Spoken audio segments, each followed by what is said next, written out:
know she's lying, right? We all know. Like, no, can you call the supervisor as well? Tennis isn't always just about grace and sportsmanship. Behind the glamour of the WTA Tour lies a darker side, where mind games, bending rules, and fiery tempers spark major controversy. So let's dive into the dirtiest players ever in women's tennis. After losing the opening set, has a double break in the decider and will serve for the championship. Did you ask her for what? Huh? Did you ask her for what? Diana Yastremska has been frequently criticized for taking multiple medical timeouts in matches, even when trailing. Before the medical timeout, she was behind and her opponent was leading her 5-2 in the third set. Every umpire is supposed to ask the player. I can ask her, but she just told me to Okay, but you cannot do your job like all the way. No, but I cannot deny it. You can, but you want to ask. I always I get want to know the reason just because. So Yastremska calling for the trainer here. This medical timeout took 4 minutes and it completely disrupted her opponent's rhythm. Returning to the court, Yastremska looked different and ended up winning the final. What a way to win it. 5 main draw appearances, now won the inaugural title. First event here in Hua Hin. There'll be a few tears shed, I'm sure, from Tom Lijanovic later on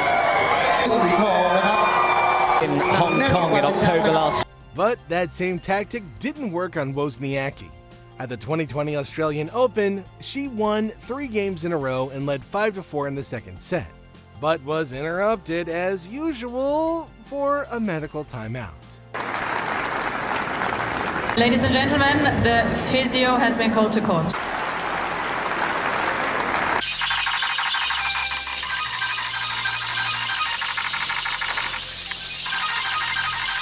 Yeah, that timeout took 6 minutes, but her luck seemed to run out when Wozniacki won the game and spoke about it at a press conference. Basically, she tried to break my rhythm, and at 5-4, I don't think there was anything wrong. She was running just fine.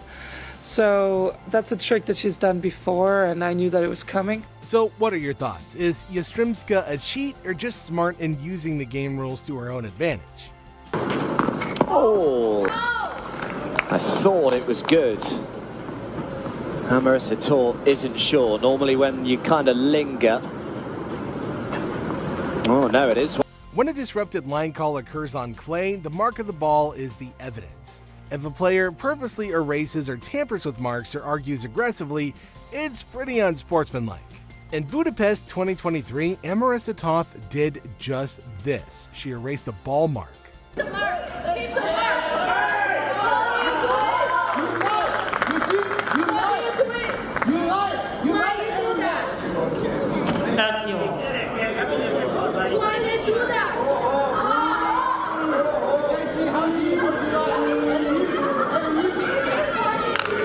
Her opponent Zhang retired from the match while trailing 6-5, reportedly due to a panic attack.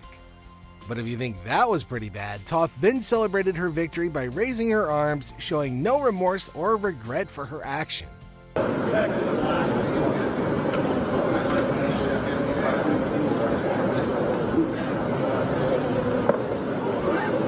Wow, can you believe this?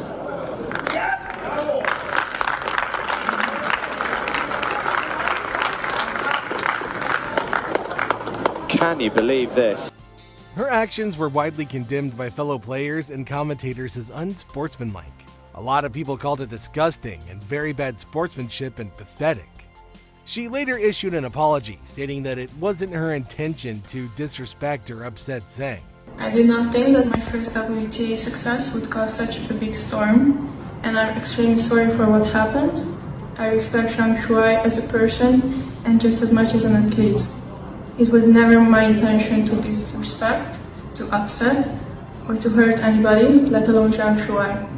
I do realize I shouldn't have celebrated the way I celebrated after the match, and I am sorry for that. On the other hand, Iga Swiatek's hand wave incident is often described as a distraction or visual hindrance, along with the debate surrounding it. Now, the most notable incident occurred during the 2022 San Diego Open final against Donna Vekic.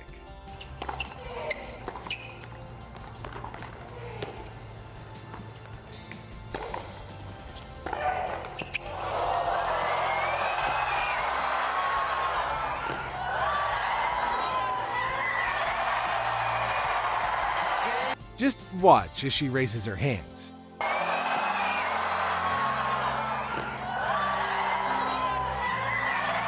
A lot of people viewed it as an attempt to distract her opponent, and she ended up getting some criticism. Should hand-waving be allowed in the match? What do you think?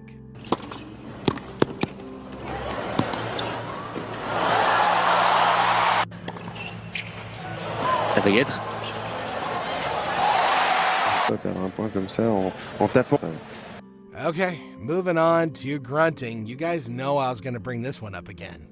This tactic is way less about overt strategy and more about psychological or sensory interference. Loud or exaggerated grunting like you're firing off a log is pretty common amongst a lot of players. It's been a persistent complaint. But some players, like Michelle Larcher de Brito, draw criticism for excessively loud shrieks. Made the second round twice, Memphis, and 2 weeks ago in Stanford, that tournament won by Wozniak.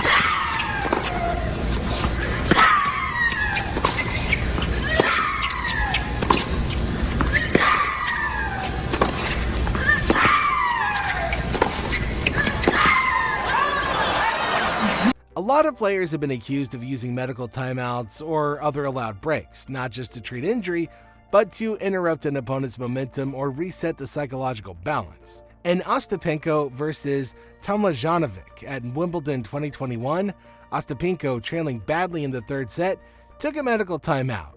Her opponent later accused her of faking the injury to disrupt momentum. You know she's lying, right? We all know. Like,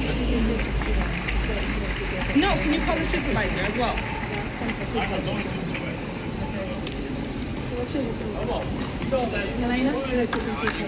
Yeah, he cannot tell her what to do. He cannot tell her what to do. You know you can also make your own call and your own view on the situation. Things got pretty tense as the two weren't holding back. Tomljanovic was convinced that her opponent's timeout was unnecessary. Ostapenko retaliated by telling her that if she wanted to talk about her injury, she could ask her physio.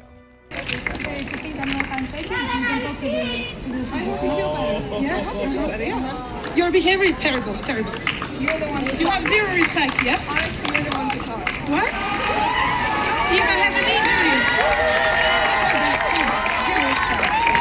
And the post-match, some pretty strong words were exchanged between the two. She doesn't know anything, first of all, and second of all, in my opinion, it was very, very disrespectful from her side, because every single player who is playing tennis or any other sports can get injured, so she cannot say anything unless she knows anything from the physios or from the doctor. Tomljanovic had words of her own as she called Ostapenko's behavior disgraceful and setting a bad example to children who look up to her. Ouch. I played many people. I know when someone's injured and when they're not. And then to top it all off, for her to call me disrespectful at the end of the match is just, at that point, it's laughable. And I think is disgraceful behavior from someone that is, is a slam champion, because kids look at her and what they see that, I'm sorry, that. These allegations are painful because it's really impossible to prove exactly how real an injury is or how much pain there is. But, when the timing is always just when the opponent's gaining momentum, yeah, that smells like gamesmanship. In the 2014 Australian Open, Sloane Stephens winds up on an Azarenka drop shot and unleashes a return straight into her stomach.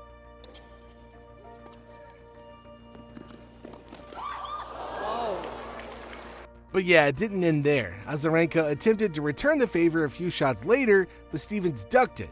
And talk about unfinished business.